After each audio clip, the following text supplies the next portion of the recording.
नमस्कार दोस्तों, मैं विक्रम सिंह आपके सामने हाजिर हूँ आपका एक नया टॉपिक लेकर, विकास के सिद्धांत। तो दोस्तों, जिन लोगों ने वीडियो अभी सब्सक्राइब या चैनल सब्सक्राइब नहीं किया है वो चैनल को सब्सक्राइब कर लीजिएगा, और ताकि ये पूरी वीडियो आपको मिले साइकोलॉजी की, और एक अच्छी तरीके से यहाँ पे पढ़ाया जा रहा है, एक हिंदी और इंग्लिश दोनों मीडियम में। आप विकास के सिद्धांत का हमारा टॉपिक है, आज इसको पढ़ेंगे, इस पर अध्ययन करेंगे, देखते हैं इसमें कहाँ कहाँ से क्वेश्चन आता है। और विकास के सिद्धांत बहुत इंपॉर्टेंट है, पिछली बार एक क्वेश्चन यहाँ से आया था। तो प्रिंसिपल्स ऑफ डेवलपमेंट हम पढ़ेंगे, विकास के कौन कौन से सिद्धांत हैं। तो पहला जो सिद्धांत है हमारा वो है निरंतरता का सिद्धांत, विकास का निरंतरता का सिद्धांत, प्रिंसिपल्स ऑफ कंटिन्यूटी। तो आप जानते हैं कि विकास हमेशा लगातार चलने वाली प्रक्रिया है, लगातार चलने वाली प्रक्रिया है, क्योंकि भ्रूणावस्था से लेकर विकास और अभिवृद्धि भ्रूणावस्था से शुरू हो जाती है, लेकिन अभिवृद्धि एक समय पर आकर रुक जाती है, लेकिन विकास निरंतर चलता रहता है। यानी कि भ्रूणावस्था से लेकर जन्म से लेकर मृत्यु तक जीवन पर्यंत चलने वाला प्रोसेस है। यानी कि हम ये कह सकते हैं कि विकास जीवन पर्यंत चलता है, जीवन पर्यंत चलता है। दोस्तों, इस प्रकार हम ये कह सकते हैं कि विकास जो है प्रिंसिपल्स ऑफ कंटिन्यूटी के सिद्धांत को फॉलो करता है, विकास निरंतरता के सिद्धांत को फॉलो करता है। नंबर 2 पर हम बात करते हैं, नंबर 1 बहुत इंपॉर्टेंट है, नंबर 2 पर हम बात करते हैं प्रिंसिपल्स ऑफ यूनिक पैटर्न, यानी कि एक रूपता का सिद्धांत। एक रूपता का सिद्धांत का मतलब है कि हर बच्चे के जो विकास होगा उसका एक अलग पैटर्न होगा, हर बच्चा एक पैटर्न से गुजरता है, हर बच्चे के अंदर एक पैटर्न होता है उसके विकास का। विकास का पैटर्न क्या होता है, उसके अंदर ये होता है कि यदि हम मान लें किसी बच्चे के यदि दूध के दांत यदि पहले निकलते हैं, दूध के दांत पहले निकलते हैं, तो पहले दूध के दांत टूटते हैं, उसके बाद क्या होंगे, उसके बाद परिपक्वता वाले दांत निकलेंगे, परिपक्वता वाले दांत।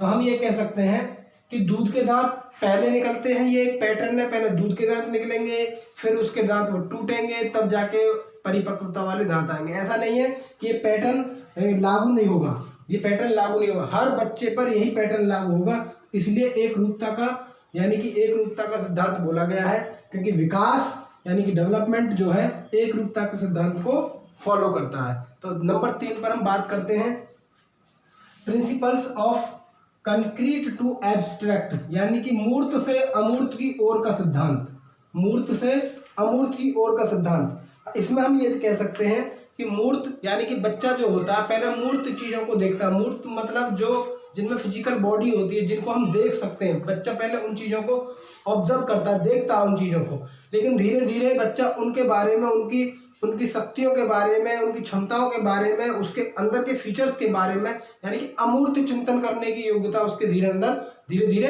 आने लगती है। तो हम ये कह सकते हैं कि बालक पहले मूर्त चीजों को देखता है और धीरे धीरे उसमें अमूर्त चिंतन यानी कि अमूर्त रूप भी पैदा हो जाता है। तो हम ये नहीं कह सकते कि बालक पहले अमूर्त चिंतन बालक के अंदर होगा, बालक के अंदर पहले मूर्त चीजों को देखेगा। आपने देखा होगा छोटा बच्चा जो होता है, वो छोटा बच्चा पहले लाइट देखता है, और लेकिन लाइट के बारे में उसे पता नहीं है, जैसी लाइट जलती है तुरंत आंखों खोलता देखता है, लेकिन उसको लाइट के बारे में ये पता नहीं है कि ये लाइट है, ये जलती है, ये पकड़ भी लेती है, इस तरीके से, यानी कि उसके बारे में चिंतन करने का उसमें कोई अभी योग्यता नहीं है। लेकिन धीरे धीरे जब मूर्त चीजों को देखेगा, धीरे धीरे वो अमूर्त चिंतन की ओर बढ़ेगा। तो ये सिद्धांत विकास का सिद्धांत ये फॉलो करता है, विकास इस सिद्धांत को।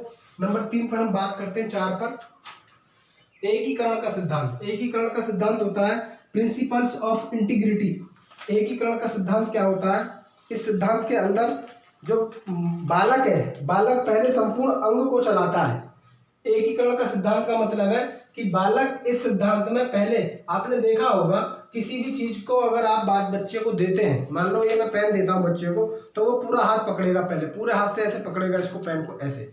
लेकिन अगर हम उसको जब बड़ा हो जाएगा, धीरे धीरे उसकी मांसपेशियां डेवलप हो जाएंगी, धीरे धीरे उसके जो मसल्स हैं डेवलप हो जाएंगी, तो फिर वो उन विशिष्ट अंगों को चलाना शुरू कर देता है। इसी को बोलते हैं एकीकरण का सिद्धांत। यानी कि पहले वो एक साथ किसी चीज को पकड़ने के लिए सारी उंगलियों को इकट्ठा करेगा तब पकड़ेगा, लेकिन जितनी उंगलियों की बाद में उसको जरूरत पड़ेगी, अगर पेन को पकड़ने में बाद में उसको 2 उंगलियों की जरूरत पड़ रही है तो 2 ही उंगली चलाएगा, पूरा हाथ नहीं चलाएगा। तो ये एकीकरण का सिद्धांत है। एकीकरण का सिद्धांत यानी कि प्रिंसिपल्स ऑफ इंटीग्रेशन, यानी कि विकास प्रिंसिपल्स ऑफ इंटीग्रेशन के सिद्धांत को फॉलो करता है। नंबर 5 पे बात करते हैं principles from general to specific, यानी कि हम ये कह सकते हैं कि सामान्य से विशिष्ट की ओर का सिद्धांत। सामान्य से विशिष्ट की ओर का सिद्धांत का मतलब है कि बच्चा पहले सामान्य अनुक्रियाएं करता है, धीरे धीरे वो विशिष्ट अनुक्रियाओं की तरफ चलता है। बालक सबसे पहले विशिष्ट अनुक्रियाओं का डेवलपमेंट करता है, लेकिन धीरे धीरे सामान्य अनुक्रियाओं का, पहले सामान्य अनुक्रियाओं का डेवलपमेंट करता है और धीरे धीरे विशिष्ट अनुक्रियाओं की तरफ चलने लगता है। तो ये विकास का सिद्धांत इसको फॉलो करता है। नंबर 6 पर हम बात करें प्रिंसिपल्स ऑफ डायरेक्शन, विकास की दशा का सिद्धांत। मैंने इससे पहले भी बताया था विकास के डेफिनेशन में कि विकास एक ही दिशा में चलता है। विकास का जो दिशा है, विकास की जो दिशा है वो क्या है, सिर से पैर की ओर है, पैर की ओर। यानी कि एक बार क्वेश्चन आया था कि सिर से पैर, विकास की दिशा का जो सिद्धांत है वो किस पैटर्न पर लागू होता है, सिर से पैर की ओर, पैर से सिर की ओर। तो ये आपको ध्यान रखना है कि जब बच्चे का भ्रूण बनता है और बच्चे का डेवलपमेंट होता है तो हम ये कह सकते हैं कि बच्चे का सबसे पहले सिर बनता है, धीरे धीरे उसके सिर से पैर की तरफ उसका डेवलपमेंट होना शुरू हो जाता है। तो ये विकास की एक दिशा का सिद्धांत है। विकास इसी दिशा पर चलता है, इसी सिद्धांत पर चलता है और विकास इसी सिद्धांत को फॉलो करता है। नंबर 7 पर हम बात करते हैं। नंबर 7 पर प्रिंसिपल्स ऑफ इंडिविजुअल डिफरेंसेस, व्यक्तिगत विभिन्नताओं का सिद्धांत, यानी कि हर बच्चा अपने अंदर इंडिविजुअल डिफरेंसेस लेकर पैदा होता है और उन्हीं इंडिविजुअल डिफरेंसेस के आधार पर बच्चे का खुद का विकास होता है। ऐसा नहीं है कि सभी बच्चों का एक सा विकास होता है, ऐसा कहीं नहीं है। बच्चे के अंदर इंडिविजुअल डिफरेंसेस होंगे, बच्चे के अंदर व्यक्तिगत विभिन्नताएं होंगी, तो विकास भी भिन्न भिन्न तरीके से होगा। ये थे आपके 7 प्रिंसिपल्स आपके विकास के। नेक्स्ट हम पढ़ेंगे, इसको मैं मिटा देता हूँ, आप इसको नोट डाउन कर लेना वीडियो को पॉज करके। नेक्स्ट हमारा जो सिद्धांत होगा ये बहुत इंपॉर्टेंट सिद्धांत है, आप इनको नोट कर लेना।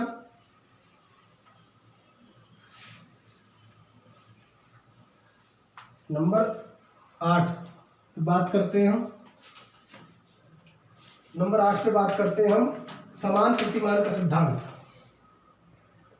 समान प्रतिमान का सिद्धांत, समान प्रतिमान का सिद्धांत। ये समान प्रतिमान का सिद्धांत क्या कहता है कि बच्चे के देखिए मनुष्य का जो बच्चा होता है उसका एक अलग नॉर्म्स होता है डेवलपमेंट होने का।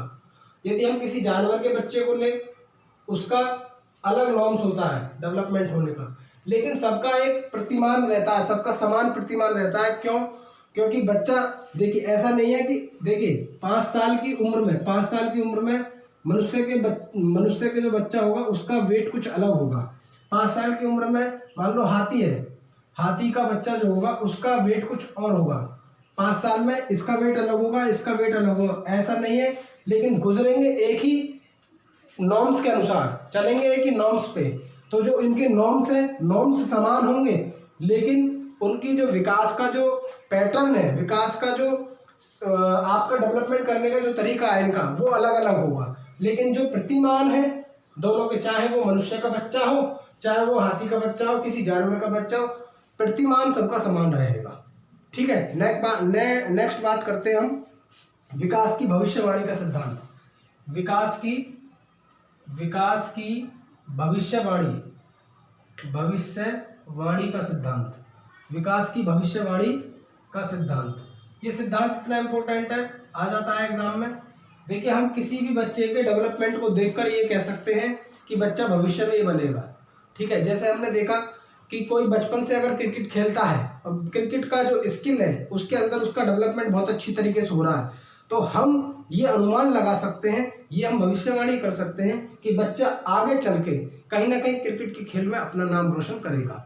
या बच्चा हॉकी अच्छा खेलता है, हॉकी का स्किल बहुत अच्छा है, लिखने का स्किल बहुत अच्छा है, सिंगिंग का स्किल बहुत अच्छा है, तो हम उसके स्किल्स को देखकर हम ये भविष्यवाणी कर सकते हैं कि बच्चे के अंदर इस स्किल का डेवलपमेंट बहुत अच्छी तरीके से हुआ है। तो हम इसलिए विकास जो है, विकास की भविष्यवाणी का सिद्धांत को फॉलो करता है, इसको लागू करता है। नेक्स्ट बात करते हैं हम संपूर्ण विकास का सिद्धांत। नंबर 10, संपूर्ण विकास का सिद्धांत। संपूर्ण विकास का सिद्धांत। संपूर्ण विकास का सिद्धांत का मतलब है कि बालक का जो विकास होगा, बालक का जो विकास होगा, जब बालक बढ़ता है, डेवलपमेंट होता है उसका, तो वो किसी एक पक्ष का नहीं होता, वो किसी एक पक्ष का नहीं होता है कि विकास एक पक्ष का होगा जी, शारीरिक विकास हो रहा है। जब बच्चा बढ़ेगा, उसकी एज बढ़ेगी, एज के अनुसार उसके सारे पक्षों का विकास होगा, यानी कि शारीरिक विकास भी होगा, मानसिक विकास भी होगा, संवेगात्मक विकास भी होगा, आध्यात्मिक विकास भी होगा, आध्यात्मिक विकास भी होगा, यानी कि ओवरऑल डेवलपमेंट होगा। तो हम ये कह सकते हैं कि विकास के अंदर ये सारे पक्ष आते हैं। ये हम भी ये भी कह सकते हैं कि विकास जो है बालक का संपूर्ण विकास होता है। जब विकास होता है तो बालक का संपूर्ण विकास होता है, उसके सारे पक्षों को लेकर चलता है। इसीलिए इसी के आधार पर बोला गया है कि विकास क्या है, विकास एक बहुआयामी प्रक्रिया है, बहुआयामी प्रक्रिया है। ये मैंने आपको पहले भी बताया था कि जब विकास एक पक्ष का ना हो के सारे पक्षों का होगा, सभी डायमेंशनल का होगा, मल्टी डायमेंशनल का होगा, तो हम ये कह सकते हैं कि विकास जो है बहुआयामी प्रक्रिया, यानी कि संपूर्ण विकास का सिद्धांत इस पे लागू होता है। नेक्स्ट बात करते हैं हम नंबर 11। नंबर 11 पे बात करते हैं हम वातावरण एवं वंशानुक्रम।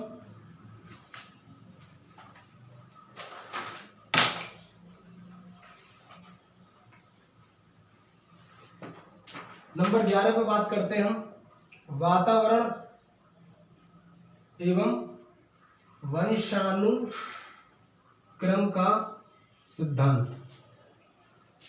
ये सिद्धांत बहुत इंपॉर्टेंट है। हमने अक्सर देखा है कि बालक के विकास पे, बालक के डेवलपमेंट पर, बच्चे के डेवलपमेंट पर विकास यानी कि विकास पर वातावरण का इफेक्ट पड़ता है। यानी कि अगर वातावरण उसको हेल्दी मिलेगा तो बच्चे का विकास बहुत अच्छा होगा, और वातावरण उसको एनवायरनमेंट अनहेल्दी मिलेगा तो बालक का विकास भी कहीं ना कहीं प्रभावित होगा। तो वातावरण का बहुत ज़्यादा इफेक्ट पड़ता है बच्चे के विकास पर। वंशानुक्रम का भी बहुत ज़्यादा इफेक्ट पड़ता है बच्चे के विकास पर। आपने देखा होगा वंशानुक्रम का मतलब है कि यानी कि किसी के माँ बाप अगर लंबे हैं तो बच्चे का डेवलपमेंट उसी के वंशानुक्रम के अनुसार होगा, और यदि किसी के माँ बाप छोटे हैं तो उसका विकास भी, उसका डेवलपमेंट भी उन्हीं के अनुरूप होगा जैसा कि उनका वंश चला आ रहा है। तो कहीं ना कहीं वंशानुक्रम भी और वातावरण भी दोनों इफेक्ट करते हैं बच्चे के विकास को, डेवलपमेंट को। नेक्स्ट बात करते हैं हम परिपक्वता और अधिगम का सिद्धांत। नंबर 12, परिपक्वता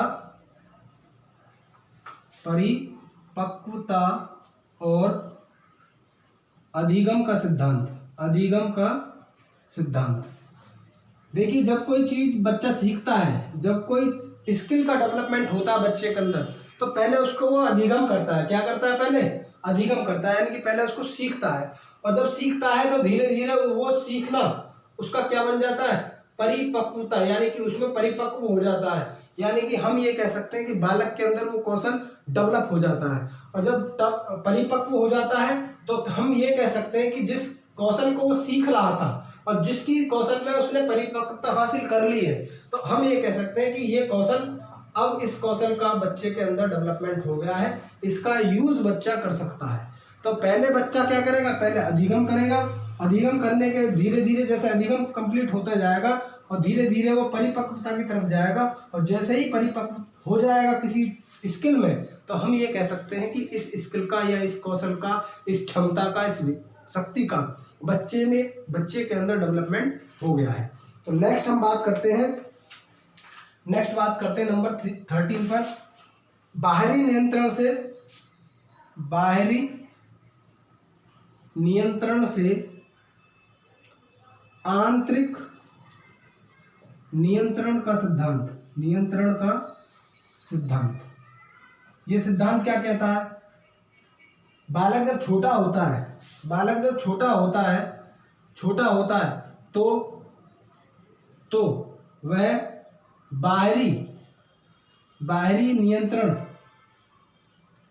यानी कि बाहरी नियंत्रण से कंट्रोल होता है। क्या होता है? कंट्रोल होता है। लेकिन जैसे जैसे बालक बड़ा होता जाता है, बालक का डेवलपमेंट हो जाता है, शारीरिक डेवलपमेंट हो जाता है, मानसिक डेवलपमेंट हो जाता है, धीरे धीरे उसमें चिंतन योग्यता का डेवलपमेंट हो जाता है, तो फिर वह स्वयं से यानी कि आंतरिक नियंत्रण होने लगता है, स्वयं से कंट्रोल होने लगता है। फिर उसको ये नहीं बताना कि भाई स्टार्टिंग में क्या होता है, छोटा बच्चा होता है, उसको पहले बताना पड़ता है वो इस चीज़ से ये प्रॉब्लम होती है, इसके पास नहीं जाना है। लेकिन धीरे धीरे जब वो बड़ा हो जाता है तो वो स्वयं से ही अपने आप सीख लेता है, उसके अंदर उन कौशल्स का विकास हो जाता है जिनसे उसको हानि होती है, उनके पास नहीं जाता। तो ये थे आपके सिद्धांत, 13 सिद्धांत थे। 13 में से कुछ सिद्धांत ऐसे हैं जो आपके एग्जाम्स में कई बार आए हैं, पूछे गए हैं। तो दोस्तों आप इन सिद्धांत को नोट कर लेना, वीडियो को पॉज करके आप देख लेना, समझ लेना। और कोई वीडियो आपको आई होप अच्छी लगी होगी, मैंने बहुत सारी वीडियो बनाई हैं, तो आप रैपिडो क्लासेस कोचिंग ऐप इसको यूट्यूब को आप ज़्यादा से ज़्यादा सब्सक्राइब करें और लोगों तक पहुंचाएं। जय हिंद, जय भारत।